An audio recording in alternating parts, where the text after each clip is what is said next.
దక్షిణాఫ్రికాతో జరిగిన నిర్ణయాత్మక మూడో వన్డేలో టీమిండియా ఘన విజయం సాధించింది. విశాఖపట్నంలో జరిగిన మూడో వన్డే మ్యాచ్లో 9 వికెట్ల తేడాతో సౌత్ ఆఫ్రికాను చిత్తు చేసింది. 3 మ్యాచ్ల సిరీస్ను 2-1 తేడాతో టీమిండియా కైవసం చేసుకుంది. ఈ సిరీస్లో తొలి వన్డేలో భారత్ గెలవగా రెండో వన్డేలో దక్షిణాఫ్రికా విజయం సాధించింది.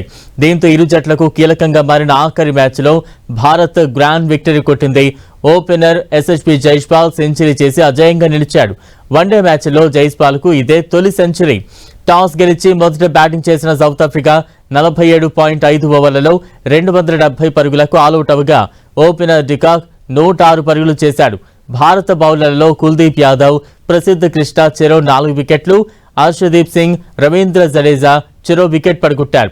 ఈ లక్ష్యాన్ని టీం ఇండియా 39.5 ఓవర్లలోనే ఒకే వికెట్ కోల్పోయి ఛేదించింది.